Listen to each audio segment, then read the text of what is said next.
Irmãos, vamos dar início então a mais um estudo, pela graça de Deus. Relembrando aos irmãos, nós estamos estudando o Catecismo Maior de Westminster. Nós recentemente paramos na pergunta de número 14. Nós estávamos falando anteriormente sobre a doutrina dos decretos de Deus. Então, nós falamos sobre o ser de Deus, sobre o que as Escrituras revelam acerca de Deus, sobre a doutrina da Santíssima Trindade.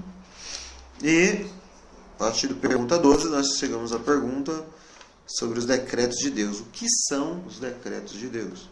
Então, nós falamos sobre o eterno decreto de Deus. Depois, na pergunta 13, sobre o decreto de Deus com relação aos anjos e aos homens. Que Deus predestinou anjos e homens para a glória, mas também homens e anjos para a desonra e para a ira. E depois, na pergunta 14, como Deus executa seus decretos. Então, nós falamos na semana passada, Deus executa seus decretos nas obras da criação e da providência, segundo a sua presciência infalível, livre e imutável conselho da sua vontade. Então, diante disso, nós havíamos proposto falar sobre uma outra doutrina, um outro assunto que está completamente relacionado a esse assunto dos decretos de Deus, que era a doutrina da livre oferta do Evangelho. Nós começamos a falar algo sobre ela na semana passada. Então, nosso objetivo, se Deus permitir, é explicar essa doutrina para os irmãos. É uma doutrina que nós nunca estudamos, uma doutrina que, creio eu, fazer parte do padrão de Westminster e também da história da igreja, dos puritanos, reformadores. E no Brasil não há, então, pessoas que defendem, que a ensinam, pelo menos até onde eu saiba, então, pelo menos não explicitamente, com exceção de apenas uma palestra que eu cheguei a ver, como eu falei para os irmãos, na Conferência dos Puritanos. Mas o que nós temos em português são material que defendem um outro ponto de vista que rejeita essa doutrina. Então, o porquê? Por que falamos dessa doutrina agora? Porque, na verdade, nós tínhamos falado que falaríamos dela quando fosse possível, visto os irmãos fazerem muitas perguntas, terem muitas dúvidas sobre esse assunto. Então, esse é um dos motivos. E outro motivo é porque está relacionado com aquilo que nós falamos agora no último estudo. E também nós vamos ver algo sobre isso ao longo do Catecismo de Westminster, no Catecismo Maior de Westminster, mas eu creio que agora está relacionado a este assunto que nós estávamos falando. Então, o nosso objetivo é falar hoje, não vamos terminar hoje, mas continuar semana que vem, tentar explicar essa doutrina para os irmãos, pela graça de Deus. Por quê? Porque é difícil, como todos os outros assuntos que nós temos visto recentemente, não é um assunto fácil. Tem muitas dúvidas, muitas perguntas, muitos questionamentos, e eu peço paciência dos irmãos, que aos poucos nós vamos desenvolver os assuntos, e aos poucos vão surgir um monte de perguntas aí na sua mente. E aí peço um pouco de paciência, que nós vamos chegar lá ao ponto que você talvez tenha dúvida.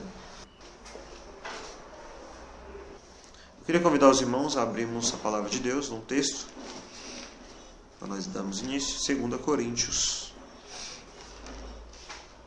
2 Coríntios capítulo 5, verso 18 até o verso 20. Diz assim a palavra de Deus. 2 Coríntios, capítulo 5, verso 18 ao 20. E tudo isto provém de Deus, que nos reconciliou consigo mesmo por Jesus Cristo e nos deu o ministério da reconciliação. Isto é, Deus estava em Cristo reconciliando consigo o mundo, não lhes imputando seus pecados. E pôs em nós a palavra da reconciliação, de sorte que somos embaixadores da parte de Cristo, como se Deus por nós rogasse. Rogamo-vos, pois, da parte de Cristo, que vos reconcilieis com Deus. Amém. Nós não vamos expor essa passagem vamos comentar sobre ela lá na frente, depois. Mas é um texto que geralmente é bastante usado, mencionado, quando é falado sobre essa doutrina da livre oferta do Evangelho. Quando nós estudamos agora, então, recentemente, como acabei de mencionar, os decretos de Deus, os eternos decretos de Deus, e nós, como igreja, nós temos o padrão de Westminster, como os irmãos sabem, como símbolo de fé, nossa igreja, e nós queremos que as doutrinas lá expostas são bíblicas, levam em consideração todas as doutrinas anteriores, ou credos e concílios anteriores a ele, inclusive o Sínodo de Dort. Então, os irmãos conhecem o famoso Sínodo de Dort. Queremos que as doutrinas lá expostas no Sínodo de Dort são bíblicas, de acordo também com o padrão de Westminster. As doutrinas como a eleição incondicional, a depravação total do homem, a eleição incondicional, a expiação limitada, graça eficaz e a perseverança dos santos, os famosos 5 pontos do calvinismo, cremos que são doutrinas realmente bíblicas. Porém, essas verdades, essas doutrinas, uma vez que nós cremos nelas, uma vez que nós a entendemos, uma vez que nós abraçamos como verdade de Deus, maravilhosas verdades da parte de Deus, elas podem gerar uma série de questionamentos, em vários sentidos. Mas, aqui agora, eu estou me referindo a um questionamento especialmente relacionado à pregação do Evangelho. A pregação do Evangelho, mais especificamente, gera muitos outros questionamentos. Ou seja, a igreja, o povo de Deus, deve pregar o Evangelho. Porém, as perguntas que surgem no início se Deus predestinou, Deus escolheu antes da fundação do mundo quem vai ser salvo, e também quem não será, como e para quem o Evangelho deve ser pregado, então? Precisa ser pregado? Precisa ser pregado a todos, a alguns? Como ele deve ser apresentado para as pessoas? Então são questões importantes, e tanto importantes para a vida da igreja, mas também para o cristão, de um modo individual, como ele vai lidar com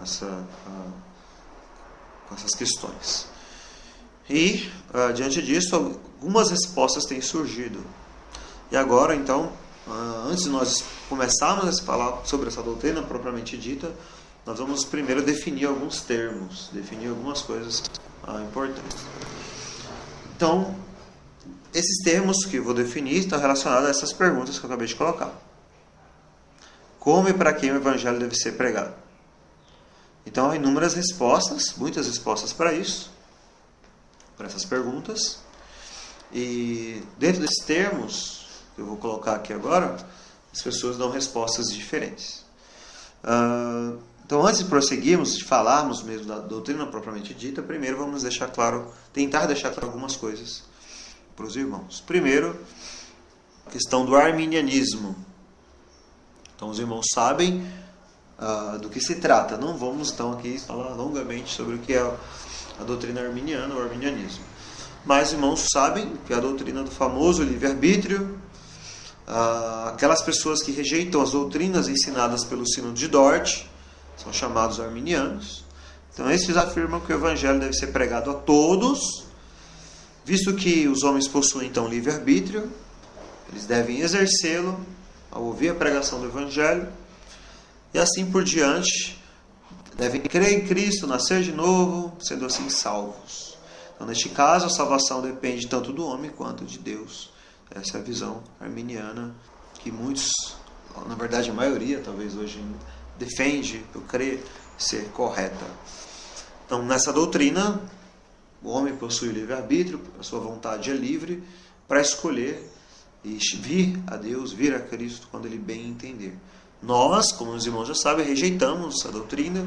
A palavra de Deus diz que o homem está morto em delitos e pecados. Efésios 2, verso 1. E o próprio Senhor Jesus diz: ninguém pode vir a mim se pelo Pai não lhe for concedido. Lá em João capítulo 6, verso 44 e verso 65. Não há uma liberdade, então, no homem nesse sentido, para que ele venha a Cristo. Então, nós rejeitamos essa doutrina e nem sequer, como os irmãos já sabem, faz sentido crer nisso, defender isso, desonra a Deus e assim por diante. Mas, em segundo lugar, nós temos aqui um outro ponto, uma outra questão, uma outra terminologia para nós definirmos, que responde os questionamentos que eu acabei de colocar, que é o hipercalvinismo. Neste caso, o hipercalvinismo antigo. Eu escolhi dar 2 nomes aqui então: hipercalvinismo antigo e hipercalvinismo moderno. Essas 2 terminologias eu não vi ninguém usando, tá? Então sou eu mesmo que criei e coloquei aqui para diferenciar para os irmãos verem o hipercalvinismo mais antigo e o moderno. Então, primeiro, o que é o hipercalvinismo antigo? Primeiro, o hipercalvinismo se refere a pessoas que creem que as doutrinas do Sínodo de Dort são bíblicas, ou seja, são pessoas calvinistas nesse sentido. 5 pontos do calvinismo são abraçados por essas pessoas. Por essa expressão hipercalvinismo, não estou me referindo agora a outros pontos que as pessoas dizem que os hipercalvinistas creem. Por exemplo, a doutrina da ordem dos decretos de Deus, supralapsarianismo. Aqui nós não explicamos ainda para os irmãos, né, o que significa isso, mas rapidamente, a doutrina dos decretos de Deus, a ordem dos decretos de Deus. Então, na eternidade, o que Deus decretou primeiro na eternidade? Qual a ordem dos decretos de Deus? Então, dizer que Deus decretou a eleição antes da queda, lapso quer dizer queda, supra-lapso, então acima da queda, ou antes da queda, foi decretado a eleição. Então, se Deus decretou isso primeiro, então isso é o supralapso. Então, o supralapsarianismo Deus decretou primeiro. E também tem o infralapsarianismo que Deus decretou depois da queda. A eleição pode ser decretada depois da queda. Então, o hipercalvinista crê, até onde eu sei, no supralapsarianismo, porém, não quer dizer que todos que creem nisso são necessariamente hipercalvinistas, entendeu? A questão hipercalvinista, como eu falei anteriormente para os irmãos, está mais relacionada à pregação do Evangelho, propriamente dita. Porém, eles também creem nisso. Então, o hipercalvinista também crê que Deus é o autor do pecado, por exemplo. Coisas nesse sentido. Então, mas o nosso foco não é este, a questão não é essa. Não é a ordem dos decretos, mas a questão mais da apresentação do Evangelho, a pregação do Evangelho. Então, a pessoa pode crer, sem nenhum problema, na ordem dos decretos de Deus, na dupla predestinação, e não ser hipercalvinista. Não tem nenhum problema relacionado a isso. Como explicaremos depois. Então, o hipercalvinismo... Então, eles creem também que o homem está morto em delitos e pecados, o primeiro ponto, depravação total do homem. Mas, por causa disso, o homem estando morto em delitos e pecados, Deus, então, não pode, segundo estes hipercalvinistas, os antigos, é claro, não pode ordená-los a fazerem algo que não podem fazer. Essa é a grande questão. Então, o Evangelho só pode ser pregado apenas para aqueles que poderão obedecer o chamado do Evangelho. Entendeu? Então o Evangelho é pregado. Arrependei-vos e crede no Evangelho. Mas o homem natural pode arrepender-se e crer no Evangelho? Não, acabamos de falar. Ninguém pode vir a mim, não é isso? Jesus disse. Então, como é que eu posso pregar para uma pessoa e dizer para ela fazer algo que ela não pode fazer? Esse é o argumento hipercalvinista. Então, não podemos pregar o Evangelho para as pessoas, então, que não poderão fazer. Nós estaremos enganando essas pessoas, dizem o hipercalvinismo, porque eles não podem fazer isso. Então, o Evangelho deve ser pregado pela lógica, então, apenas para aqueles que irão obedecer o chamado de Deus, que são os eleitos. Certo? Somente os eleitos podem obedecer a esse chamado, então, logo, só para eles deve ser pregado o Evangelho. Então, não deve ser pregado para todos. Quem defendia essa doutrina? Bem, historicamente falando, algumas pessoas chegaram a defender essa doutrina no passado, e alguns deles são, a maioria, de linha batista.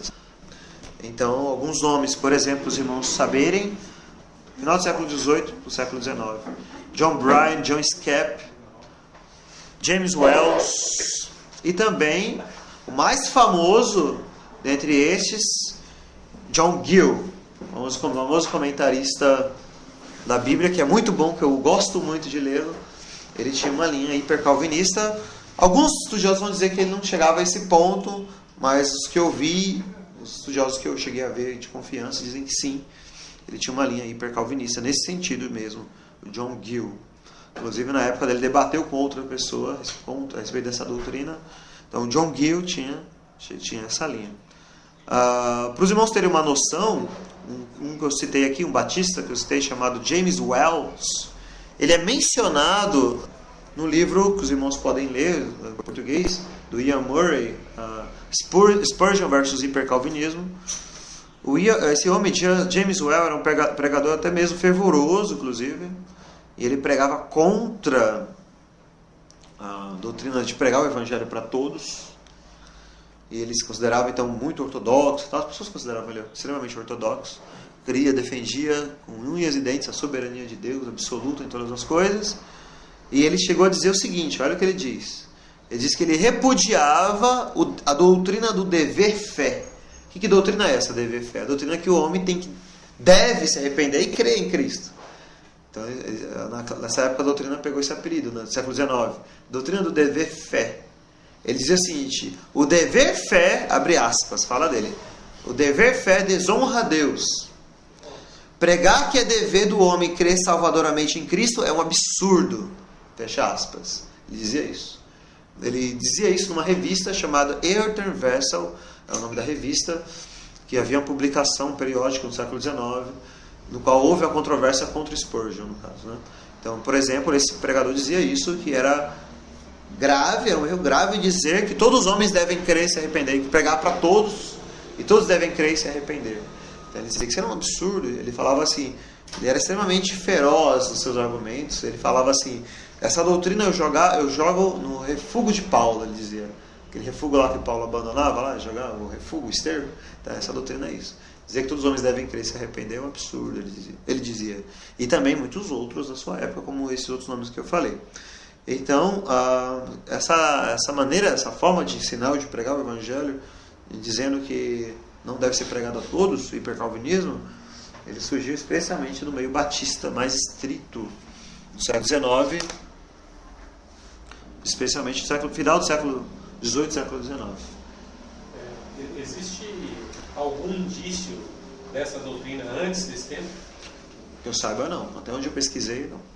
17, Entre os puritanos, não vi ninguém que não via. Até, inclusive, eu vou até mencionar para os irmãos, tem um artigo muito bom sobre o assunto do Matt McMurrow. Os irmãos conhecem Matt McMurrow? A Puritan's Mind.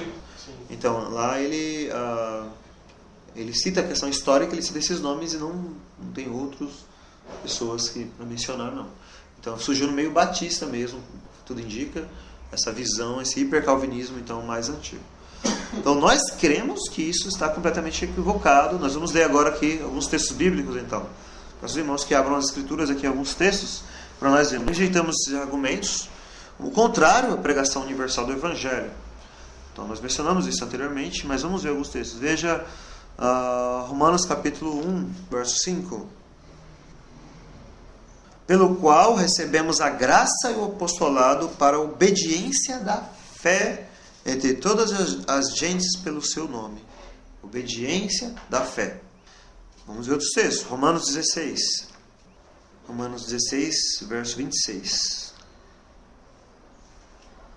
Mas que se manifestou agora e se notificou pelas escrituras dos profetas, segundo o mandamento do Deus eterno, a todas as nações para obediência da fé. Para obediência da fé. Então veja aí, nós vemos que em todas as nações a obediência da fé. Veja agora 1 Pedro 2,8.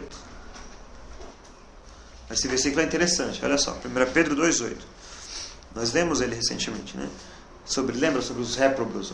Diz assim: e uma pedra de tropeço e rocha de escândalo para aqueles que tropeçam na palavra, sendo desobedientes para o que também foram destinados. Então veja só, eles tropeçam na palavra, são desobedientes para o que também foram destinados. São réprobos, foram destinados para isso e são desobedientes. O dever deles era obedecer o Evangelho, entendeu? São desobedientes, mesmo que foram destinados para isso. Depois, veja 1 Pedro 4, verso 17. Diz assim: porque já é tempo que comece o julgamento pela casa de Deus. E se primeiro começa por nós, qual será o fim daqueles que são desobedientes ao Evangelho de Deus? Então, não obedecem ao Evangelho de Deus. Está implícito que eles devem obedecer, certo? Veja também 2 Tessalonicenses capítulo 1, verso 8.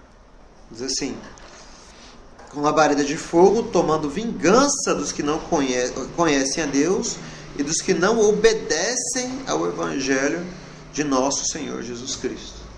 As pessoas que não obedecem ao Evangelho de Cristo. Então, não obedecer ao Evangelho de Cristo é pecado, certo? Então, não obedecer ao Evangelho de Cristo é não crer no Evangelho de Cristo, não exercer a fé em Cristo.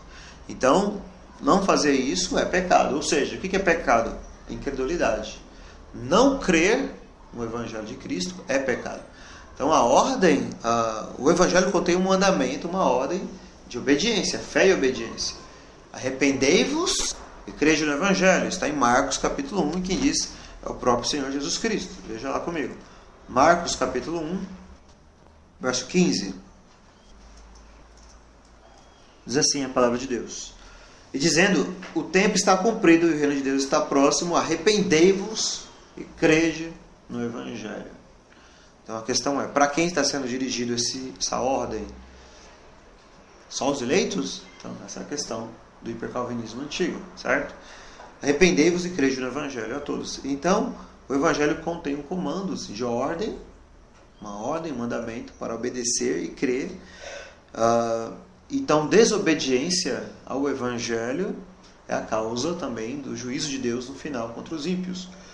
Como lemos lá em Tessalonicenses, em Pedro. E, portanto, a incredulidade é pecado. Não crer em Cristo é pecado. Veja João capítulo 16. João 16, verso 8. Verso 9, diz assim: e quando ele vier, convencerá o mundo do pecado e da justiça e do juízo. Do pecado, porque não creem em mim. Certo? Então os réprobos serão julgados porque não creram em Cristo. Então tem que ficar claro isso para nós. Eles não creram. Então o hipercalvinista pode dizer que isso não pode ser imputado para ele, porque ele não pode crer. Entendeu a questão? Se ele não pode crer, como é que Deus pode cobrar isso dele? Mas é pecado, sim. E o pecado pelo qual ele dará conta, a incredulidade. Veja apenas mais um texto nesse ponto, em Hebreus, apenas o último texto. Hebreus, capítulo 3. Hebreus, capítulo 3, verso 17. Mas com quem se indignou por 40 anos? Com Deus. Não foi porventura com os que pecaram, cujos corpos caíram no deserto? E a quem jurou que não entrariam no seu repouso, senão os que foram desobedientes? E vemos que não puderam entrar por causa da sua incredulidade. Então a incredulidade e a desobediência são pecado diante de Deus, certo? Os mandamentos de Deus e as ordens de Deus. E quando o Evangelho é pregado, é dado uma ordem: creia, arrependa-se dos seus pecados. E se a pessoa não faz, ela está pecando contra Deus. Então o hipercalvinista encontra problema, então, em relação a isso. Por quê? Porque ele diz que Deus não pode ordenar algo que o homem não pode fazer. Então, se ele não pode fazer, então eu não posso ordená-lo a fazer, senão eu estaria enganando ele. Essa é a lógica, o argumento. Logo, então, a desobediência dele não pode ser também cobrada por Deus como um pecado. Entende a questão? Então, olha como é grave. Por isso, o hipercalvinismo tende a levar as pessoas para a antinomianismo, a libertinagem. A implicação é essa, né? Então se Deus não pode ordenar o homem a fazer nada que é bom, Deus não pode ordená-lo a fazer nada. Nenhum dos seus mandamentos. Não é só crer no Evangelho, nenhum dos seus mandamentos, nada que seja bom. Nenhum dos seus mandamentos. Então, se Deus não pode ordenar ele a fazer nada, ele pode se justificar, auto-justificar diante de Deus. Deus não me mandou fazer nada, então logo o problema é continuar vivendo a vida que eu estou vivendo. Então o juízo de Deus não vai ser tão severo assim, não vai ter tanto problema assim, porque como que ele pode me cobrar isso? Sendo que ele não pode fazer isso. Entendeu a questão? Então, isso está incorreto.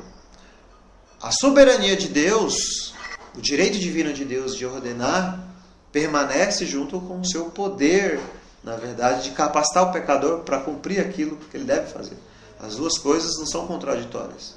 Deus tem autoridade e o direito de dizer para o pecador fazer aquilo que Deus está ordenando, e Deus lhe concede também o poder e a graça, como exemplo que nós demos de Lázaro.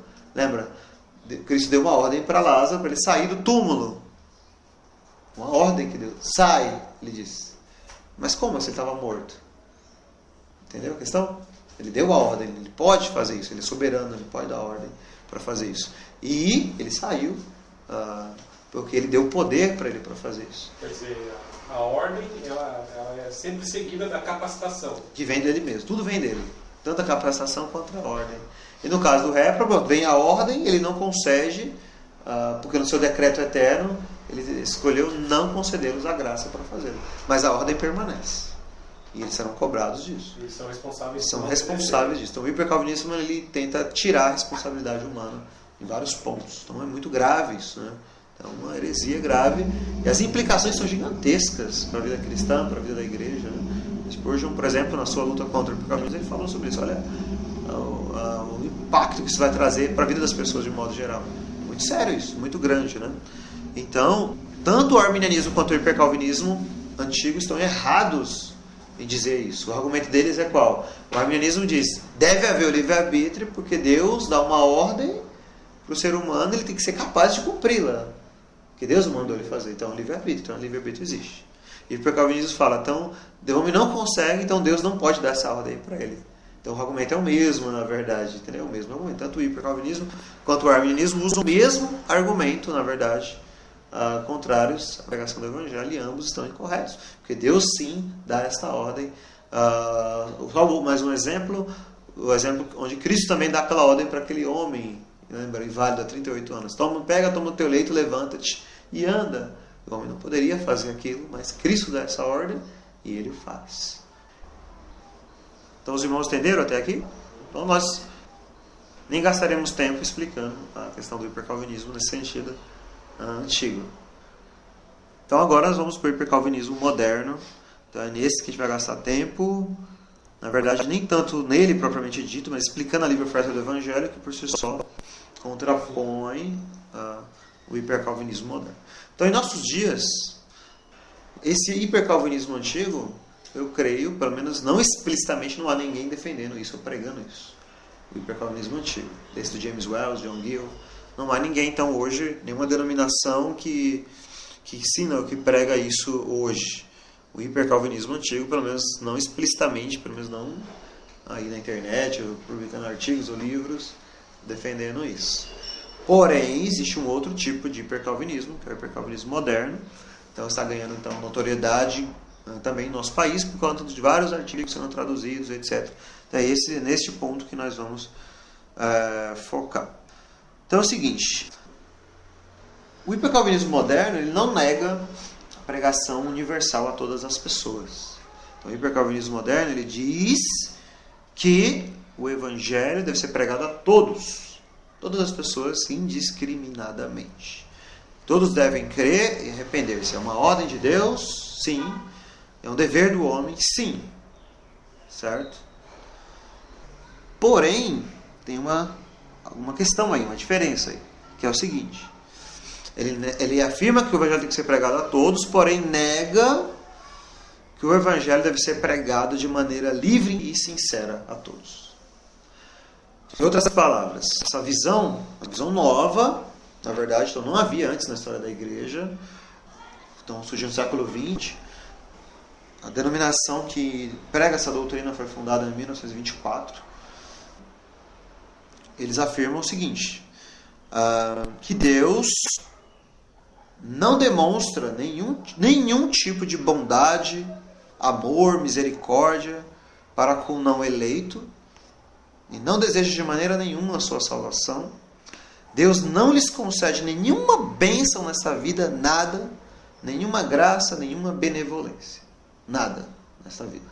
Então é uma pregação, você pode pregar o Evangelho, mas não há uma sinceridade da parte de Deus nessa pregação do Evangelho. Não há. Então aqui, só vou deixar claro algumas coisas. Todos esses pontos a gente vai explicar daqui a pouco, porque isso já gera um monte de dúvida em nossas mentes. Por quê? Porque muitos de nós temos lido, e eu li também, vários textos anteriormente, que defendem esses pontos aqui. Contrário ao que nós estamos expondo aqui agora, estou dizendo. Que tem disponível em português vários textos. Então, por exemplo, eu acabei de falar, Deus não demonstra, eles dizem, Deus não demonstra nenhum amor para com o não eleito. Bem, isso eu vou explicar depois lá na frente, tá? Certo? Vai demorar bastante para chegar nesse ponto, porque é um ponto bastante difícil de ser explicado. A gente vai explicar depois, então por enquanto apenas aguarde, por favor, tá? A questão também da graça comum, nós vamos talvez chegar hoje, se der tempo, a questão da misericórdia de Deus, a benevolência de Deus, etc. Nós vamos falar daqui a pouco. Mas, este é o ponto, então eles não negam a pregação do Evangelho. Afirmar essas coisas que eles afirmam podem ter repercussões muito grandes na pregação do Evangelho, propagação do Evangelho de modo geral, em outras doutrinas. É isso que nós vamos falar depois também.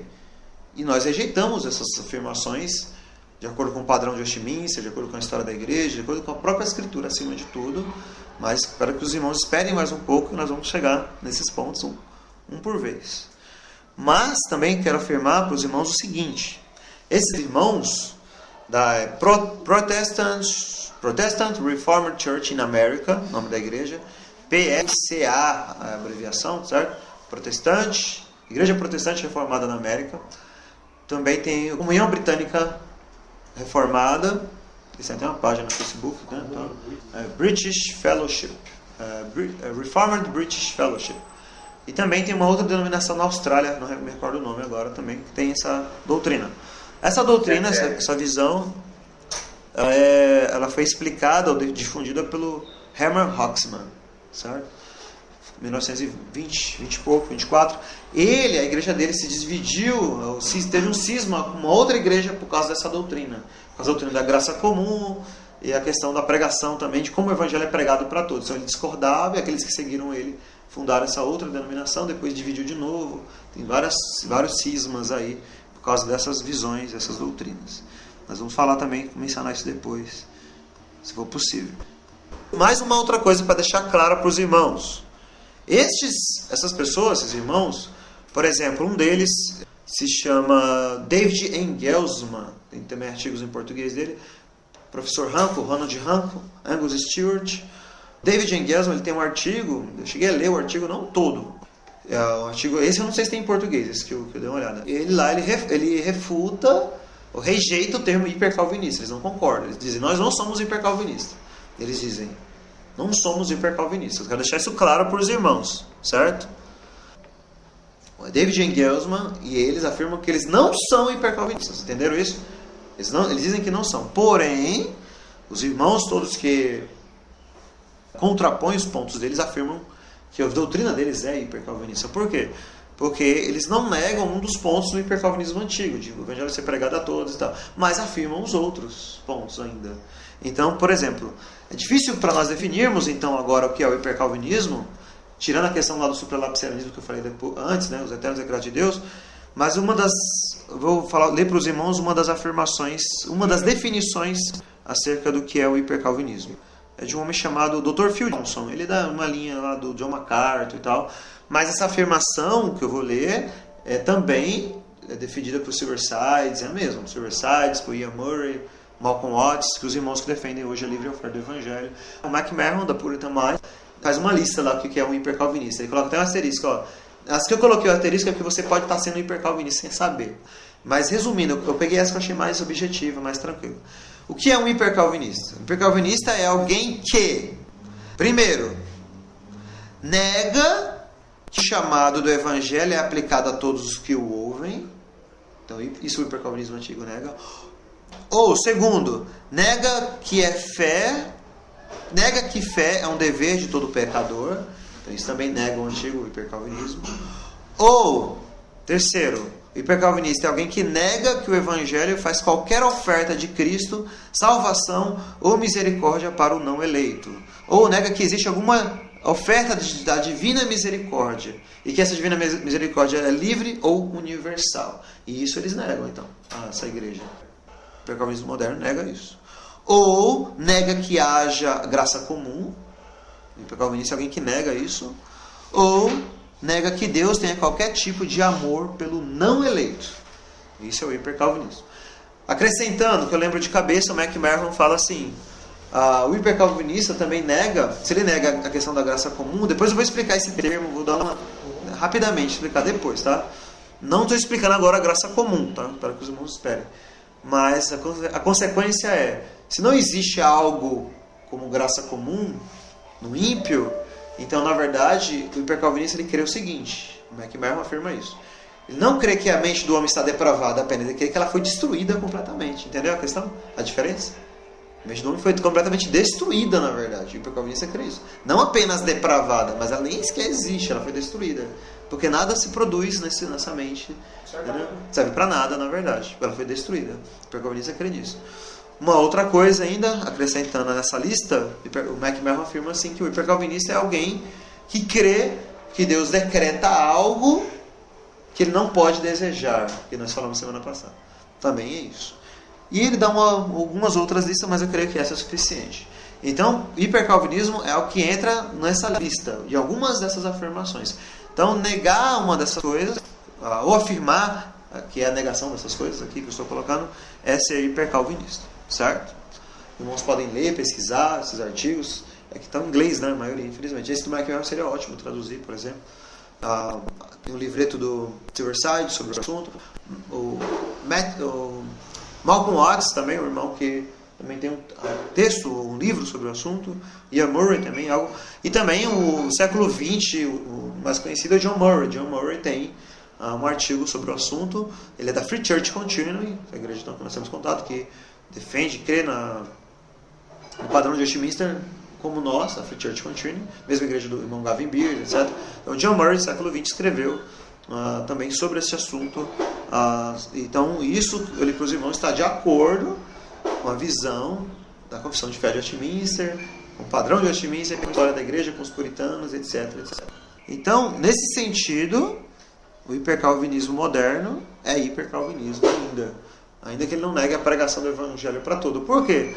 Porque isso vai causar uma repercussão na forma como o evangelho é pregado, apresentado para as pessoas. Entendeu a pergunta que eu fiz no começo? Como o evangelho deve ser pregado a todos? E como deve ser pregado a todos se Deus predestinou todos? Quem vai ser salvo e quem não vai ser? Entendeu a questão?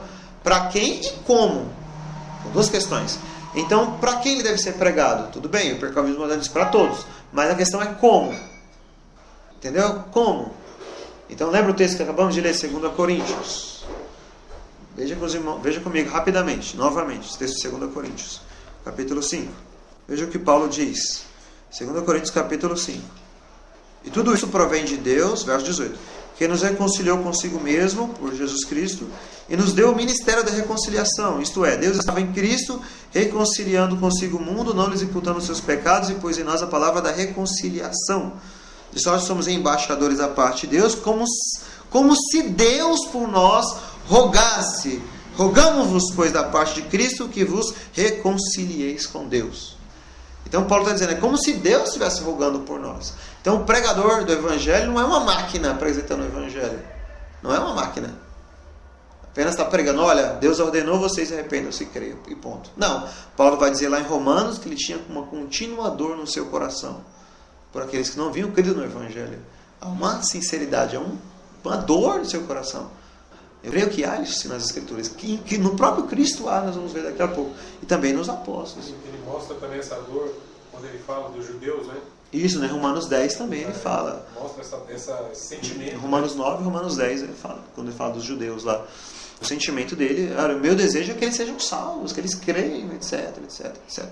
Certo? Mas vamos desenvolver isso depois, tá vendo? Isso pode gerar, mas o ponto agora é que os irmãos vejam que há uma repercussão de como o Evangelho é apresentado para as pessoas. Então não pode ser mecanicamente apenas, mas a gente vai ainda desenvolver depois.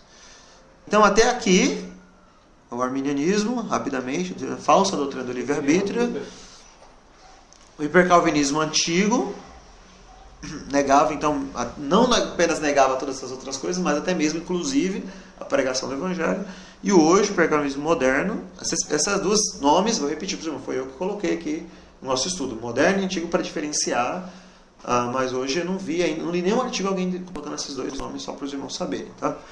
Porque os irmãos podem não ver isso. Eu estou apenas alertando os irmãos podem não ver essa terminologia que eu estou usando. O hipercalvinismo moderno, então, século XX, Hermann Hoxman, ali nega esses pontos que nós colocamos aqui, e a igreja dele continua negando hoje. Também vale ressaltar que ele critica a própria confissão de fé de Westminster. Seus seguidores não negam assim, criticam como ele, mas ele foi bem além, falou que os divários de Westminster estão todos errados, etc., em vários pontos, né? Inclusive nesses pontos que nós falaremos. Então ele mesmo afirmou que a igreja dele não estava de acordo mesmo com o padrão de Westminster. Nem com o catecismo maior, nem o menor, nem a própria confissão de fé. Certo? Nem o diretório de culto, porque o diretório de culto tem uma boa menção lá sobre a pregação do evangelho, como deve ser feita a todos. Ponto. Então, até aqui então nós estamos fazendo uma questão introdutória, definindo esses termos. Agora ainda vou mencionar algo que eu já falei na semana passada, rapidamente. O que não é a livre oferta do Evangelho. Então, a livre oferta do Evangelho não é o uso dos sistemas de apelo que as pessoas fazem no culto hoje, certo? Aquele ritual, essa é a melhor palavra, obrigado. O ritual que as pessoas fazem geralmente no final do culto, depois da pregação, entre aspas, né, que é feita, perguntando se alguém quer levantar a mão e vir à frente para aceitar a Cristo. Então isso não é a livre oferta do Evangelho. Isso é arminianismo mesmo. Charles Finney, né, companhia, né, pregava. Então se nós vamos lá para o Novo Testamento, para as Escrituras, nós não vemos isso em lugar nenhum, Cristo fazendo isso, nem os apóstolos fazendo isso. Atos 2,37, nós vimos recentemente. Que faremos, pois, irmãos, à vista dessas coisas? Partiu deles este apelo, assim, nesse sentido, né? Que agora, o que nós faremos? Não dos pregadores. Não que o pregador não vai dizer o que os pregadores devem fazer, sim. Mas veja que a pregação, você não vê, o ponto é que Pedro e Paulo não fazem isso. Nem João, nem Cristo. Fazem esse apelo, usam essa técnica, esse ritual, para trazer as pessoas até a frente para querem Cristo. Então, isso é antibíblico. A consequência disso na vida das pessoas tem sido gravíssimo, na verdade, né? Causando um estrago muito grande. A pessoa acha que é salva só porque ela levantou a mão. A pessoa não precisa ser regenerada para levantar a mão, para ir na frente, para comparecer a um culto, até mesmo para ler a Bíblia, não precisa ser regenerada. Aí foi dito para ela, como você levantou a mão, você repetiu a oração, você assinou um cartão aqui, o que for, você agora é salva, você agora está regenerado. Então, e sim, a pessoa tem sido de fato. Entendeu como é grave? É gravíssimo isso, né? Então, isso não é correto de maneira alguma. Então, a livre oferta do Evangelho não tem nada a ver com isso. Todos os irmãos que pregam a doutrina da livre oferta do Evangelho rejeitam veementemente essa doutrina. Outra coisa, a livre oferta do Evangelho não é dizer para os pecadores assim, ó, Cristo morreu por você, ou Jesus te ama e tem um plano para a sua vida, coisa nesse sentido. Ele morreu por você lá na cruz, tá? Então isso não é livre oferta do Evangelho. Quando nós falamos que nós temos que pregar a livre oferta do Evangelho, que isso é correto, nós estamos dizendo que é isso, certo? Não é isso. Nós cremos, de acordo com o doutrina do ensino de Dort, que ele morreu somente pelos eleitos. Cristo. Mateus 1:21. Seu nome, ele se chamará Jesus, porque ele salvará o seu povo dos seus pecados. João 10, lembra? Eu dou a minha vida pelas minhas ovelhas. Efésios 5. Maridos, amai as vossas esposas, como Cristo amou a sua igreja e se entregou por ela. John Owen chega a argumentar. Se ele morreu por outros, quer dizer que o marido pode amar outras esposas? Claro que não. Ele amou somente a sua esposa e se entregou por ela. Então, todos aqueles que defendem a livre oferta do Evangelho não creem no calvinismo de 4 pontos. Não, creem nessa doutrina também. Certo? Também. Que Cristo morreu somente pelo seu povo, somente pelos seus eleitos. E aí você vai dizer para uma pessoa, Cristo morreu por você. Você não sabe se a pessoa é eleita ou não, para você dizer isso. E adicionando ao fato de que ninguém nunca fez isso nos evangelhos, nem Cristo fez isso. Nem os apóstolos, nem Pedro, nunca ninguém evangelizou dizendo isso. Ninguém. Isso não é necessário de maneira alguma para a apresentação do evangelho, afirmar isso. Afirmar que a pessoa é pecadora, afirmar que Cristo morreu na cruz por pecadores. Sim. Mas não dizer, por você e tal, como as pessoas dizem hoje. Também, isso é fruto também de um pensamento arminiano. Então não é bíblico. Pedro diz lá, quando ele pregou em Atos 2, eu acabei de mencionar, né? E as multidões disseram, o que faremos, irmãos? Aí Pedro respondeu, ele morreu por vocês. Ele não disse isso, ele disse, arrependei-vos e crede no Evangelho. Essa foi a pregação dele. Então ele não disse em nenhum momento isso. Pedro nunca disse, nem Paulo, nem João, nem o próprio Cristo chegou a dizer isso. Isso não é livre oferta do Evangelho de maneira alguma. E um terceiro ainda erro, terceiro ponto, o que não é a livre oferta do Evangelho, é o seguinte. A livre oferta do Evangelho não é apresentar Cristo para as pessoas como se ele precisasse dos pecadores. De maneira alguma também. Mas os pecadores que precisam de Cristo. Então Cristo, o Senhor soberano, não precisa de pecadores. Então às vezes as pessoas podem falar, achar que nós estamos fazendo uma oferta no sentido bem humano, assim, no sentido, né? Se você vier, tal ou não, Cristo vai se sentir mal, qualquer coisa do tipo. Isso também é errado, isso é arminianismo. A Bíblia diz lá em 1 Timóteo 6,15, veja comigo. 1 Timóteo 6,15 diz assim, a qual ao seu tempo mostrará o bem-aventurado e único poderoso Senhor, Rei dos Reis e Senhor dos Exércitos. Bem-aventurado. Cristo é bem-aventurado. O que quer dizer bem-aventurado? Ele é feliz, completo em si mesmo.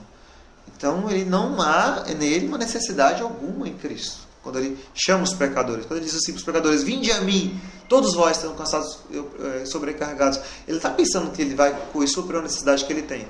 A necessidade de quem? É dos pecadores. O texto já diz, vinde a mim, todos vós que estão cansados, é vocês que precisam, sobrecarregados, não é isso? Quem está precisando é o pecador, não é Cristo, de maneira alguma.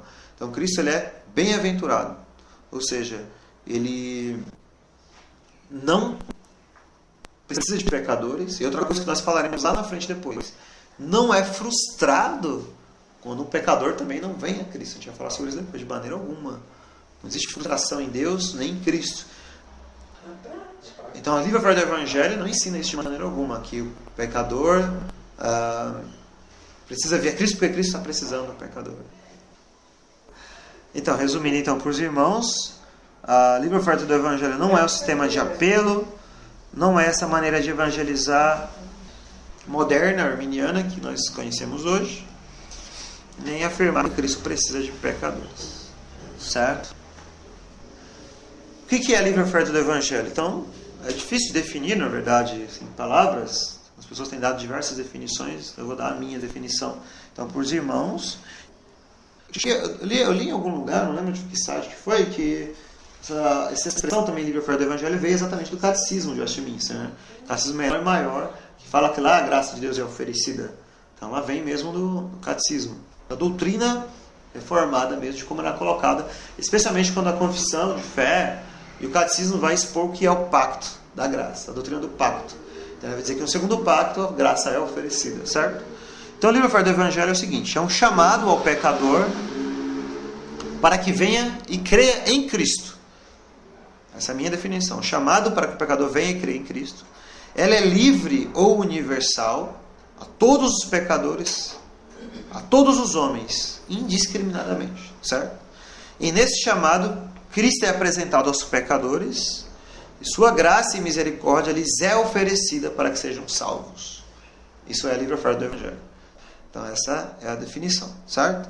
Agora, nós vamos então pular para outros pontos, para outras doutrinas, para deixar isso claro em vários outros pontos. Agora estamos indo para o nosso terceiro ponto. Então o primeiro foi a definição, o segundo que a livre oferta não é, agora a definição, e agora nosso terceiro ponto é o seguinte, a livre oferta do Evangelho e a benevolência de Deus. A livre oferta do Evangelho está de fato relacionada à benevolência de Deus para com todos os homens, indiscriminadamente, para esta vida. Só nesta vida, certo? Então nós sabemos, pela própria experiência, se você observar o mundo, a história, tudo, atualmente, as pessoas que você conhece, tudo, nós sabemos pela experiência própria que Deus, Ele abençoa todos os tipos de pessoas, os homens de modo geral. Em que sentido? Ele concede bens materiais para as pessoas, concede dons para as pessoas, saúde, prosperidade e tantas outras coisas nesta vida, certo? E além disso, ele demonstra também sua paciência para com os ímpios mesmo, demonstrando a sua paciência para com ele, adiando o juízo, por exemplo, o seu justo juízo. E tudo isso, toda essa benevolência de Deus, que é derramada a todos, geralmente é chamada de graça comum, certo? Geralmente é chamada de graça comum. A ideia é então que Deus concede da da sua graça a todos. Aí nós temos uma questão, graça comum. Então a pessoa ela nunca vai se converter, o ímpio, tá? Mas ele tem muitas coisas boas na sua vida, né? Como nós sabemos. E então é uma graça da parte de Deus, que o pessoal não merece, graça por causa disso. E é comum. Por que é comum? Porque ela não é especial, é comum, é geral. Todas essas pessoas, certo? Ela é geral. Então essa expressão, graça comum, então é rejeitada por Herman Hoxman. E também pelos irmãos de hoje lá da igreja que nós mencionamos, a Protestant Reformed Church na América, certo? Eles rejeitam essa doutrina. Agora é o seguinte, eu vou colocar aqui algumas das objeções que eles fazem. Mas antes disso, graça comum, quero deixar claro para os irmãos que David Silversides, por exemplo, que defende a doutrina livre fora do Evangelho, o McMahon e outros não concordam muito com esse termo, com essa expressão. Não concordam com a expressão graça comum. Certo? E não acham, então, por exemplo, o McMahon fala que é meio desconfortável, é um termo desconfortável. O Silversides fala que não está satisfeito com essa expressão, graça comum. Ele não dá outro termo para substituir. Ele só apenas fala que não é a melhor expressão. Mas isso é fato nas Escrituras também, que nós vamos ler. O McMahon dá uma outra expressão, e aí eu vou compartilhar com os irmãos o que o McMahon usa. Ele vai dizer o seguinte, olha, isso é fato, ninguém pode negar que Deus concede da sua benevolência para todas as pessoas de modo geral nessa vida. Mas graça comum não é interessante, portanto eu prefiro outro termo. O termo que o McMahon dá, não estou dizendo para os irmãos que nós devemos todos usar esse termo, mas o termo que ele dá é o seguinte, abre aspas, providência indiscriminada de Deus. Ou seja, na sua providência, Deus indiscriminadamente concede a sua bênção a todos. É isso que ele quer dizer. A questão graça comum, nós também temos só tomar cuidado também com essa expressão, apenas num ponto, na minha opinião. Na minha opinião pessoal, eu discordo da expressão graça comum na seguinte questão. O exagero que ela pode levar. Entendeu? Então ela pode ser errada nesse ponto. Pode ser levada para o mundanismo, a ideia de mundanismo. Por quê? Porque se você disser assim, olha, graça comum, e dar uma ênfase muito grande na graça comum, você vai dizer que muitas coisas que o ímpio acaba fazendo é de fato bom, é uma graça da parte de Deus, e você pode usufruir de tudo isso, e aí, na prática, isso pode levar você para o pecado, para o antinomianismo, a licenciosidade, entendeu? Então isso é grave. Então, por exemplo, todo tipo de música que o ímpio faz é bom, todo tipo. Então eu posso ouvir tudo, porque é tudo bom. Deus abençoa o ímpio. Deus deu talento lá para aquele jovem lá fazer rimas, para fazer um funk bem legal. Então, qual é o problema? Entendeu? Então isso é um erro, isso é grave, certo? E assim por diante. Várias outras áreas você pode expandir isso. E isso é um erro tão grave. Querer exagerar a graça comum. Nós não podemos exagerar a graça comum.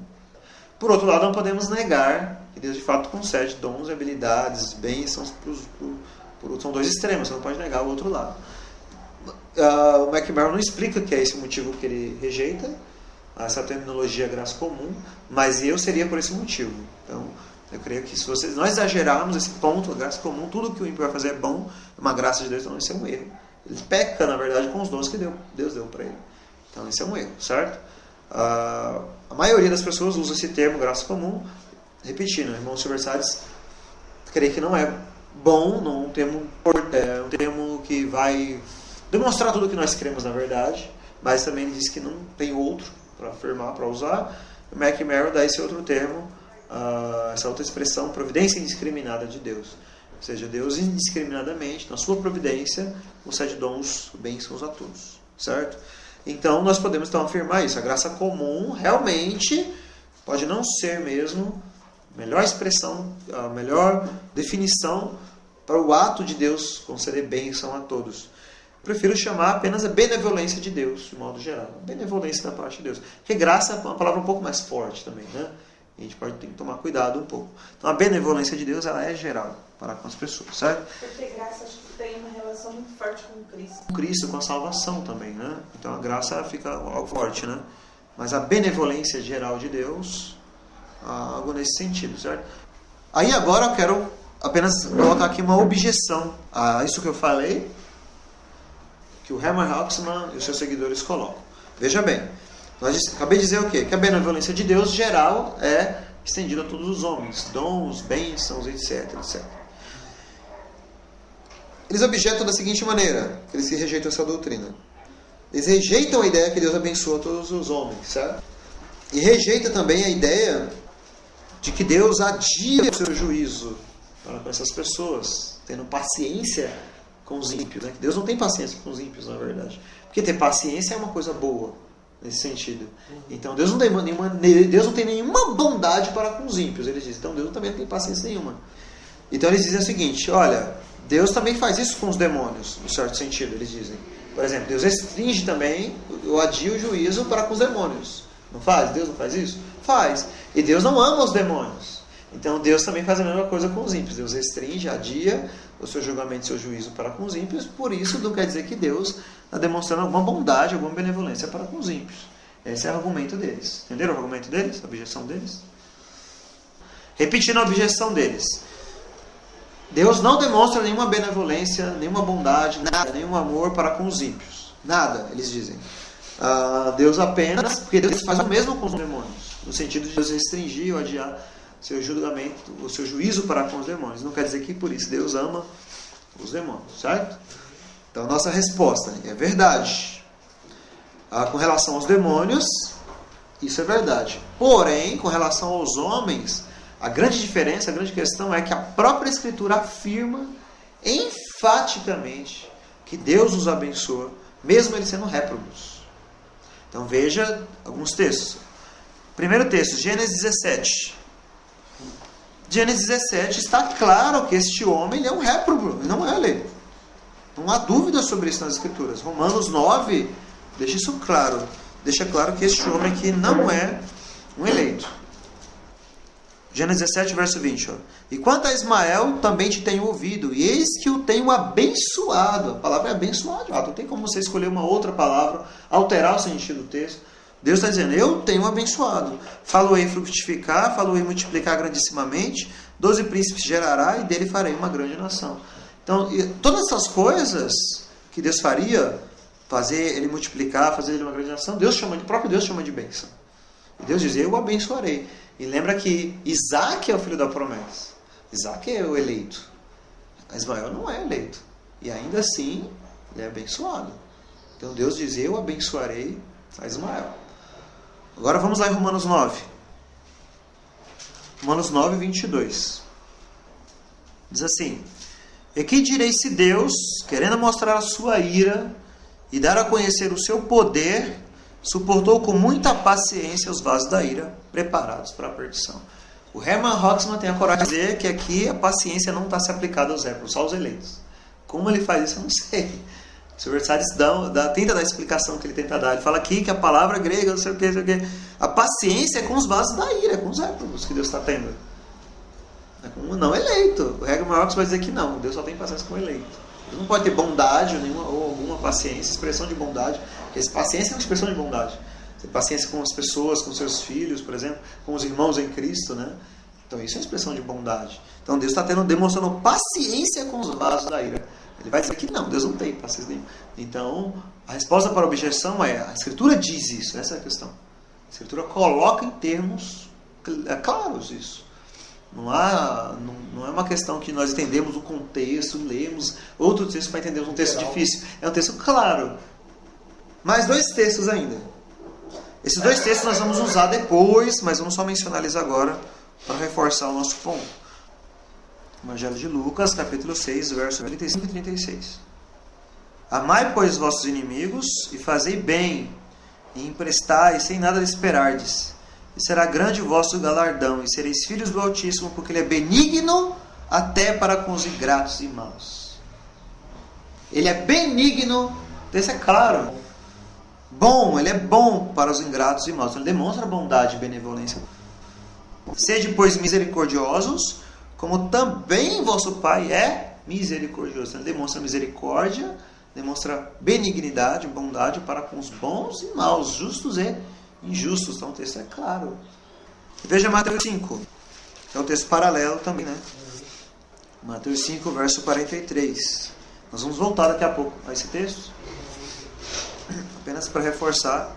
Mateus 5, 43. Ouviste que foi dito: amarás o teu próximo e odiarás o teu inimigo. Eu, porém, vos digo: amai a vossos inimigos, bendizei os que vos maldizem, fazei bem aos que vos odeiam, orai pelos que vos maltratam e vos perseguem, para que sejais filhos do vosso Pai que está nos céus. Porque faz que o seu sol se levante sobre maus e bons, e a chuva desça sobre justos e injustos. Pois se amardes os que vos amam, que galardão tereis? Não fazes publicanos também o mesmo? E se saudardes unicamente os vossos irmãos, que fazeis demais? Não fazes os publicanos também assim? Sede vós, pois, perfeitos, como é perfeito o vosso Pai que está nos céus. Então aqui é o texto paralelo de Lucas.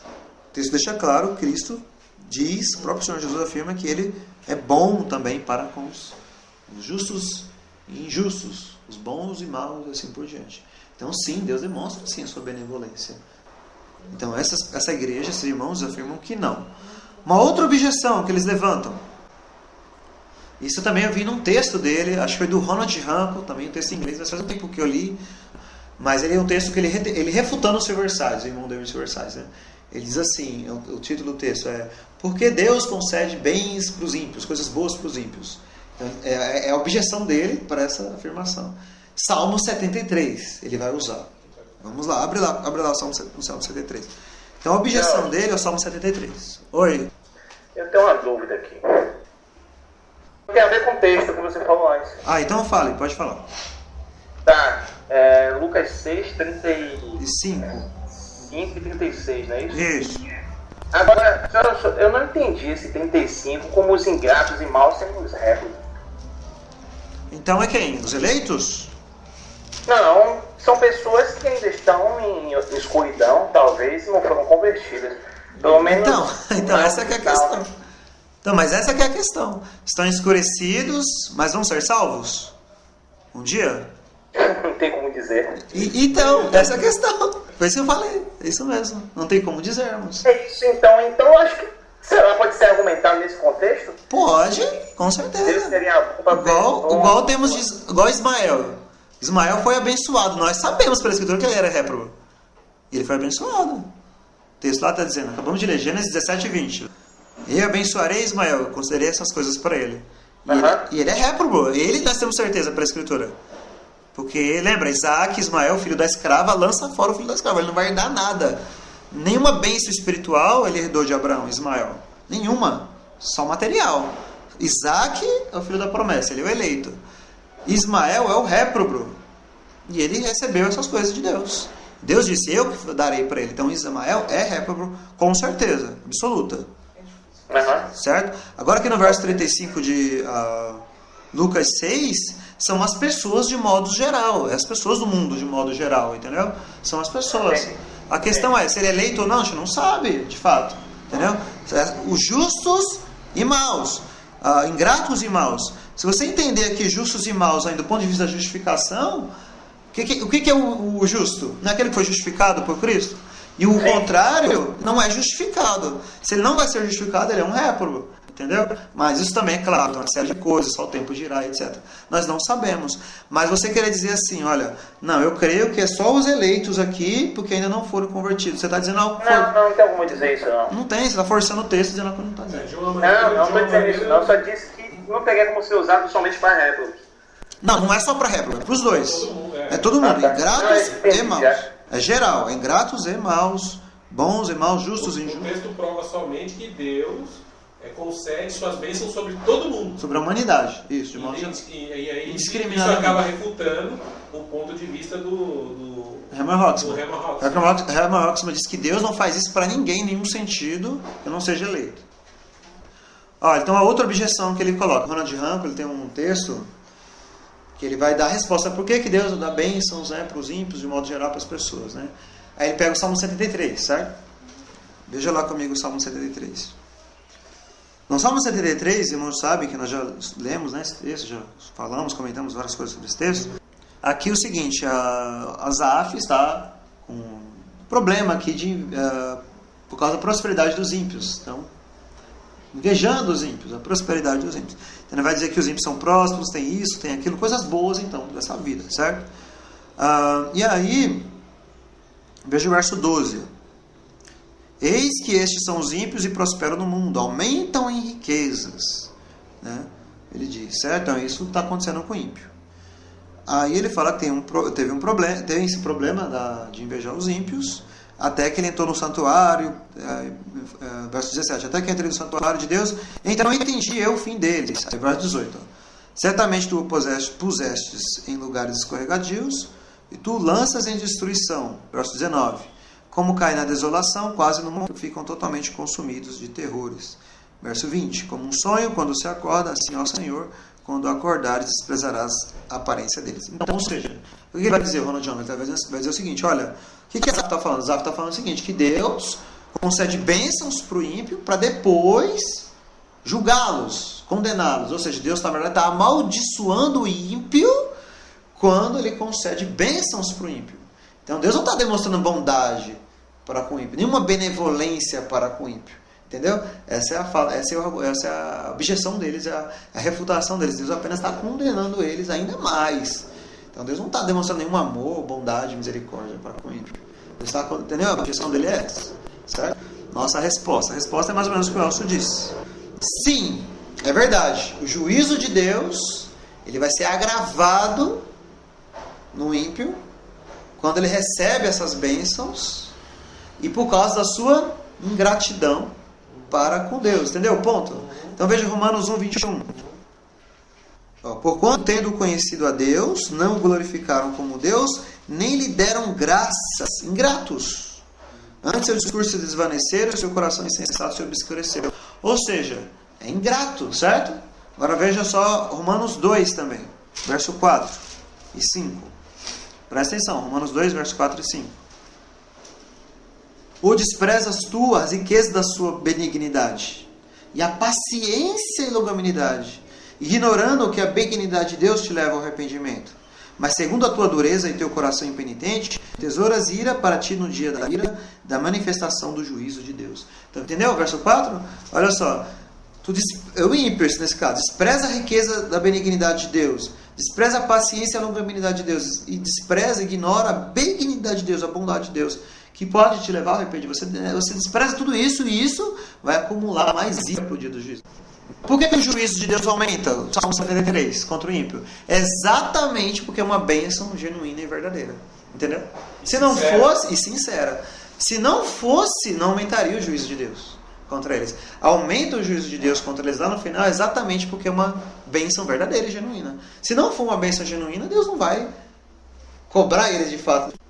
Eu te dei tais e tais bênçãos. O ímpio vai falar, mas você não me deu de verdade, então você não vai poder me julgar por isso. Mas na verdade Deus diz, estou lhe concedendo todas essas coisas e tudo que você faz com ela você vai ser julgado por isso, porque você é ingrato, ingratos e maus, mal agradecidos.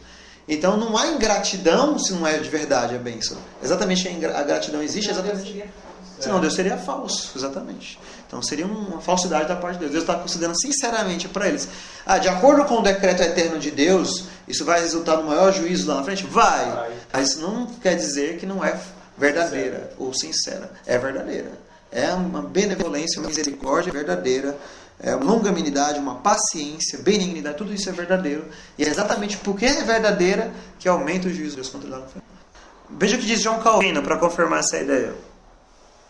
João Calvino diz assim, olha, isso ele diz num tratado sobre a predestinação.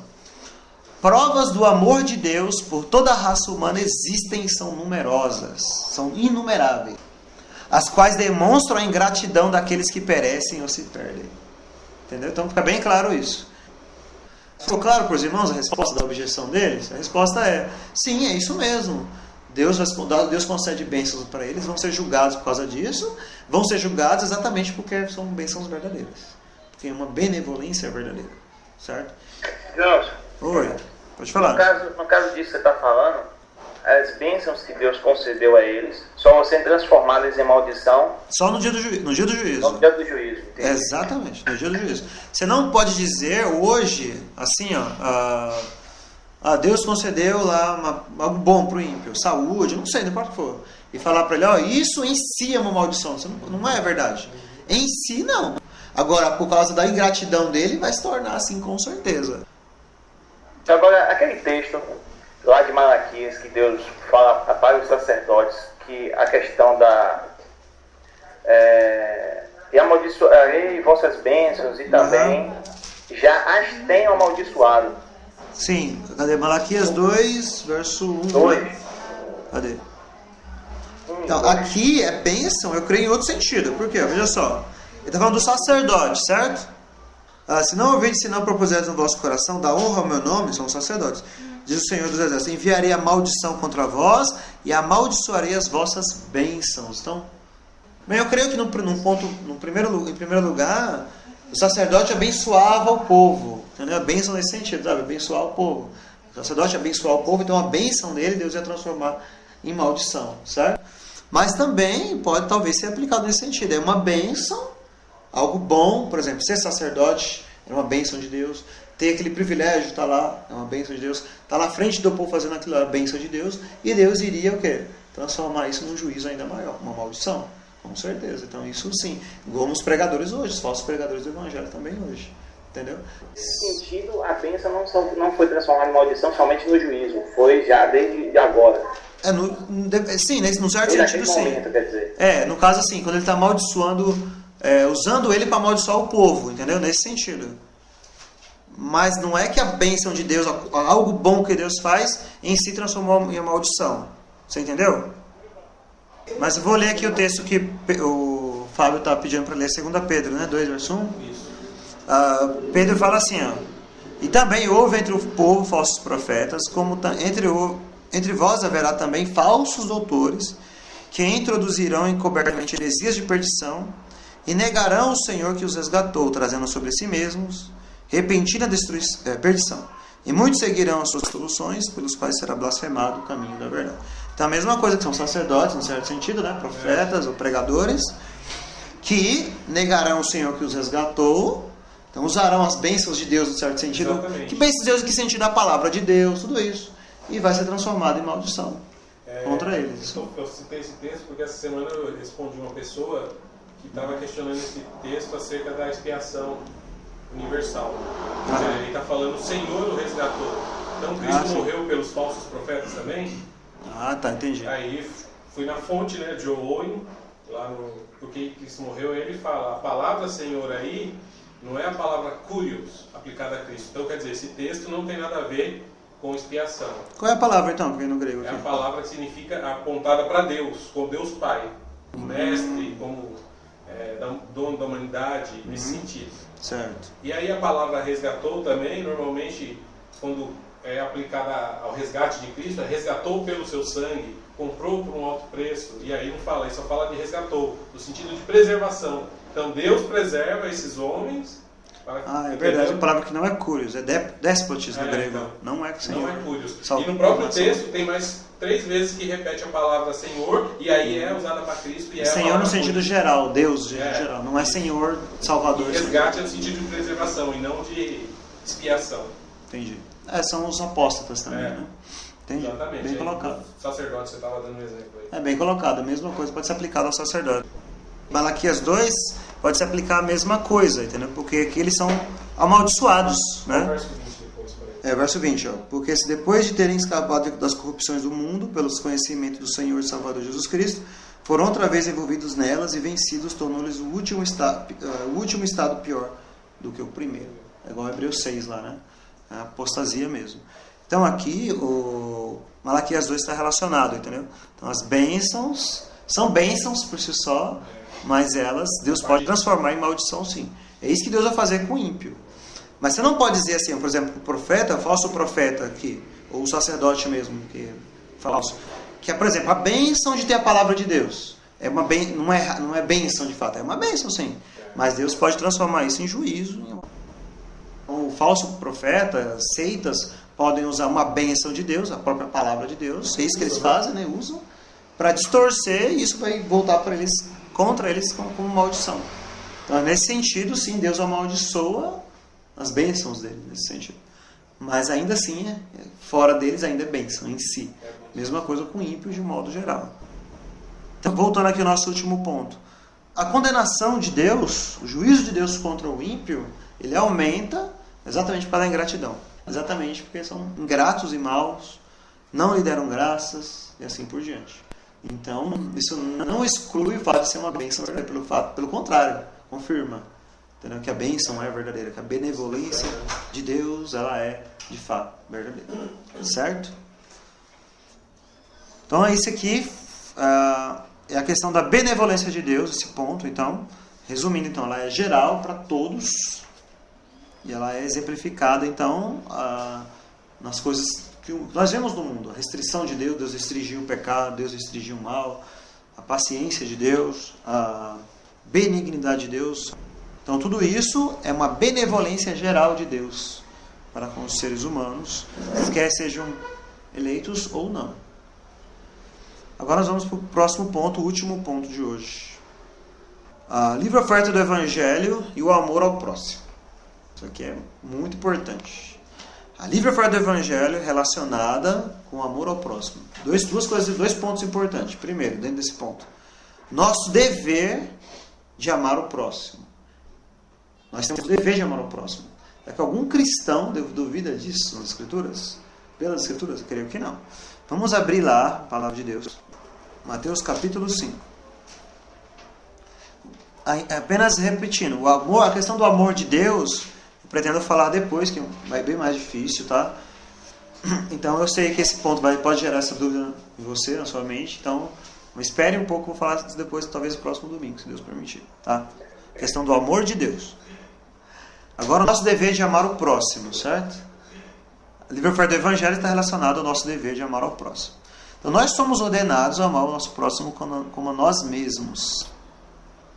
Veja lá, Mateus capítulo 5, voltamos lá. O texto que nós lemos agora há pouco, verso 43 em diante. Ouviste que foi dito, amarás o teu próximo e odiarás o teu inimigo. Eu, porém, vos digo, amai a vossos inimigos, bendizei os que vos maldizem, fazei bem aos que vos odeiam, orai pelos que vos maltratam e vos perseguem, para que sejais filhos do vosso Pai que estás nos céus. Então aqui, veja bem, amai a vossos inimigos. Amarás o teu próximo como a ti mesmo, é um resumo da lei, lembra? A gente vai ler depois esse texto. Então, amar o próximo e até aqui os inimigos, Cristo está dizendo que nós devemos fazer isso, uma ordem na parte dele. Mas a grande questão é, Deus ordena que nós amemos somente os eleitos? Ou a todos? Esse é um ponto. Aí talvez você pode dizer, não, eu creio que nós devemos amar a todos, porque eu não sei quem são os eleitos. Mas não é essa a questão, não é esse o ponto. Veja bem. Por que nós devemos amar a todos? Nós devemos amar a todos? Creio que todos devem concordar. Sim. É um mandamento, é uma ordem. A todos, indiscriminadamente? Sim. Mas alguns podem dizer, nós devemos amar a todos porque não sei quem são os eleitos. Então, tem fulano de tal, pode ser um eleito, então eu vou amar ele também. Amar fulano de tal e assim por diante. Então, eu não sei. Mas a Bíblia não diz isso. A Bíblia não diz assim, olha, amarás o teu próximo, ou ame até os seus inimigos, porque você não sabe quem são os eleitos de Deus. Por isso você deve amar todos, porque você não sabe, você nunca vai saber. Então ame todos. A Bíblia não diz, a Bíblia diz outra coisa. A Bíblia não diz assim, ó, ame a todos, ame o teu próximo, ame a todos, porque você não sabe quem são os eleitos. Mas na verdade ela diz, ame o próximo por causa de algo que você já sabe. E o que é? O texto diz depois, continua lendo o texto. Verso 44, vou repetir. Amai a vossos inimigos, bendizei os que vos maldizem, fazei bem aos que vos odeiam, orai pelos que vos maltratam e vos perseguem, para que sejais filhos do vosso Pai que está nos céus. Por quê? Porque você não sabe quem são os eleitos? Não. Verso 44, porque faz, vosso Pai que está nos céus, o que ele faz? Ele faz que o seu sol se levante sobre maus e bons, e a chuva desça sobre justos e injustos. Pois se amardes os que vos amam, que galardão tereis? Não fazes os publicanos também o mesmo? E se saudardes unicamente os vossos irmãos, que fazeis demais? Não fazem os publicanos também o mesmo? Sede vós, pois, perfeitos, como é perfeito o vosso Pai que está nos céus. O que Cristo está dizendo? Ele está dizendo, ame os seus inimigos, ame o seu próximo, ame a todos. Por quê? Porque Deus, o vosso Pai, também faz isso. E você está sendo o que agora fazer isso? Você está sendo um imitador de Deus. Sede vós perfeitos, como é perfeito o vosso Pai que está nos céus. Cristo está dizendo assim, você deve amar a todos, até os seus inimigos, porque Deus faz isso. E você é um filho de Deus, você deve ser um imitador de Deus. Deus ama até os seus inimigos. É isso que ele está dizendo. Jesus deixa isso bem claro. E na verdade isso vai explicar porque que na eternidade nós não temos problema nenhum, estarmos no céu e ficarmos lá angustiados e tristes porque tem alguém, algum amigo, algum parente nosso que está no inferno. Por quê? Exatamente por essa doutrina.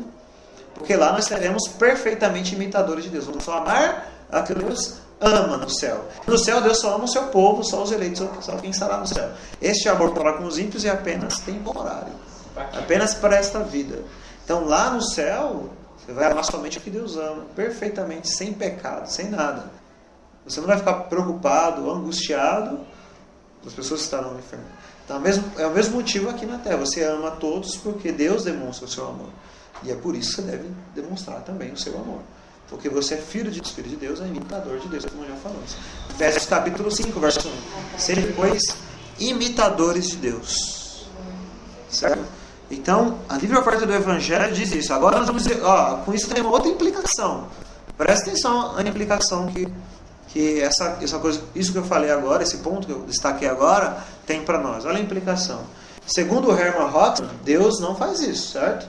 Segundo esses irmãos, o hipercalvinismo moderno, Deus não demonstra amor nenhuma benevolência para com os ímpios. Mas aí nós poderíamos perguntar para eles, mas nós devemos amar a todos indiscriminadamente? Sim ou não? Sim ou não? Se ele falar que não, tem um problema sério com as escrituras. Se ele falar que sim, aí tem um outro problema. Qual é o outro problema? Então Deus ordena que o nosso amor seja mais amplo e maior que o dele. Que o dele. Entendeu? Porque Deus está dizendo assim, te ame a todos, mas eu não amo. Entendeu? Deus está mandando nós amarmos alguém ou algo que ele não ama. Entendeu? Então, é bem complicado afirmar isso, né? Então, isso não deveria ser assim. Cremos nisso. Nós não devemos crer nisso. Que Deus ordena que nós façamos algo que Ele mesmo não faz. Na verdade, é o contrário. Temos que fazer exatamente porque Ele faz. A Bíblia diz nesse texto. Então, olha a implicação disso. É sério isso, né? Então, é muito sério isso. Ficou claro isso para os irmãos? Parece, no primeiro momento, que não vai ter esse tipo de... mas tem uma implicação séria dizer isso. Então, e a implicação maior vai gerar uma heresia grave, que é o meu próximo subponto dentro desse ponto. O exemplo de Cristo dentro desse ponto, do amor ao próximo. Veja só. Lembra que nós estudamos as duas naturezas de Cristo? As duas naturezas de Cristo são inconfundíveis, imutáveis, inseparáveis e indivisíveis. Não há conflito entre as duas naturezas. Então, dizer isso é uma heresia grave. Separar as duas pessoas de Cristo não pode ser separado, não pode haver conflito entre as duas pessoas de Cristo. E a questão é, Ele, quando esteve neste mundo, agora eu estou falando do ponto de vista aqui, da sua encarnação. Nós cremos que Ele cumpriu a lei de Deus? Sim, não cumpriu? Cumpriu a lei de Deus. Cumpriu toda a lei de Deus. Isso inclui os 10 mandamentos. Dentro dos 10 mandamentos inclui também a segunda tábua. Então Ele amou a Deus e ao seu próximo. Cristo fez isso. Se Ele não fez, ninguém é salvo. Porque o pacto de obras foi cumprido perfeitamente por Ele. Então veja comigo Mateus 22, verso 35. E um deles, doutor da lei, interrogou-o para experimentar, dizendo: Mestre, qual é o grande mandamento na lei? E Jesus lhes disse: Amarás o Senhor teu Deus de todo o teu coração, de toda a tua alma, de todo o teu pensamento. Este é o primeiro e grande mandamento. E o segundo, semelhante a este, é: amarás o teu próximo como a ti mesmo. Destes 2 mandamentos dependem toda a lei e os profetas. Então, esses 2 mandamentos é o resumo da lei de Deus. Se é o resumo da lei de Deus e Cristo cumpriu a lei de Deus, então Cristo amou a Deus com todas as suas forças, com todo o seu pensamento. E também Ele amou o próximo como a si mesmo. Aí a grande questão é: quem Ele amou? Ele amou só eleitos ou amou a todos? Quem Ele amou? Entendeu a questão? Então veja, por exemplo, mais 2 textos. Mateus 14, verso 14. Diz assim: e Jesus saindo, via uma grande multidão, e possuído de íntima compaixão para com ela, curou os seus enfermos. Então veja, Jesus foi movido de uma íntima compaixão para com a multidão, diz o texto. Agora, na multidão, então, essa multidão inteira só tinha eleitos? Ou não? Entendeu a questão? Eu creio que não, a multidão geral. Agora veja o outro texto, Marcos capítulo 10, verso 21. E Jesus, olhando para ele, o amou e lhe disse: falta-te uma coisa, vai, vende tudo quanto tens, dá aos pobres, e terás um tesouro no céu, e vem, e toma a cruz, e segue-me. Então veja, este homem não seguiu a Cristo, verso 22, mas ele, pesaroso dessa palavra, retirou-se triste, porque possuía muitas propriedades. Esse versículo até menciona João Calvino, comentando que é muito mais provável que ele não era eleito, não foi salvo, não se voltou para Cristo. Porque, pelo menos, até onde eu lembro aqui de cabeça agora, todas as pessoas que Cristo chegou e conversou eram eleitas, eles se arrependem naquele momento, estando diante de Cristo. Né? Por fato de ele ter ido embora, mais provável que ele não é um eleito. E o texto diz: e Jesus, olhando para ele, o amou. Se a palavra amar aqui fosse filéu no grego, já seria amor mesmo. Ele amou. Mas ainda o problema é que nem é filéu, é ágape, é mais forte ainda no grego. Amou mesmo. Entendeu? Cristo o amou. Então veja bem, a grande questão é: Cristo amou só os eleitos desta vida ou amou a todos? Se você disser que ele amou só os eleitos, ele também está dando uma ordem para nós que ele mesmo não cumpre. Porque a nós ele manda amar a todos, não é isso? Então ele não cumpriu essa ordem. Se ele não cumpriu essa ordem, ele quebrou o mandamento. Se ele quebrou o mandamento, ninguém é salvo. A outra solução que você teria para esse problema, para essa questão, seria a seguinte: seria a heresia talvez mais grave ainda. Seria a seguinte: Herman Hoxman vai dizer o quê? Que Deus ama só os eleitos. Então Cristo é Deus, ele ama só os eleitos. Entendeu? Vai dizer. Aí ele tem uma natureza humana e uma natureza divina, certo? Então o que ele fez? Com a natureza humana, ele não diz isso, eu não estou dizendo que o Herman diz isso, o Herman Hoxman não diz isso, mas é uma implicação, que ele não chega, mas é uma implicação que alguém chegou. Teve um ministro na igreja da Austrália que defende a visão do Hoxman, chegou a essa conclusão e foi expulso, foi deposto da igreja por causa disso. Mas ele falou, mas é a lógica de vocês, ele foi expulso. Ele não tinha outra solução. Ele disse, com a natureza divina, Cristo ama só os eleitos. Com a natureza humana, ele ama a todos, entendeu? Esse pregador disse isso. Eu não sei o nome do pregador, o David Forsyth não menciona, ele disse que é da Austrália. Ele disse, se você disser isso, você divide as duas naturezas de Cristo e você estabelece um conflito entre as duas naturezas. Uma quer amar, a outra não, e entendeu? É um conflito. E isso é uma heresia, tanto que mesmo numa igreja que defende a doutrina do Herman Hoxman, não é aceito isso. O Herman não chega a esse ponto. E o ministro disse isso, ele falou assim, olha, o ponto racional que eu cheguei lógico é esse. Por isso ele foi deposto da igreja, esse pregador, o ministro. Ele ficou afastado da igreja, até não sei o que aconteceu depois. Mas ou você diz isso, ou você vai dizer o quê? Entendeu? Ou Cristo quebrou o mandamento, ou Cristo, as duas doutrinas divididas, ou a solução bíblica, o amor benevolente dele por todos, igual de Deus, realmente existe, ele demonstrou isso humanamente falando. Humanamente na sua encarnação, quero dizer. Ele fez, demonstrou compaixão e etc, etc. Então, irmãos, o amor de Cristo, o exemplo de Cristo, ele exemplifica isso, demonstra isso, que a livre oferta do Evangelho está relacionada ao dever de amar ao próximo, porque Cristo cumpriu isso, certo? Esse era o ponto.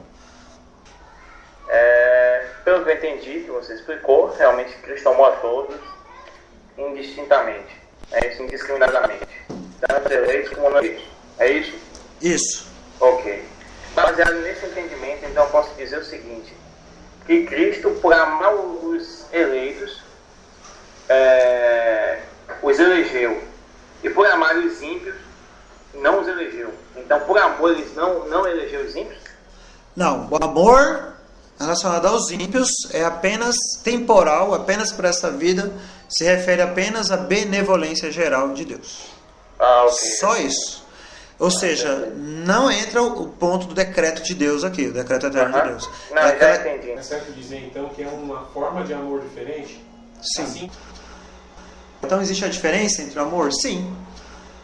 Esse ponto do amor que eu falei agora há pouco para os irmãos, que a gente vai falar depois, tentar definir depois, porque é super difícil.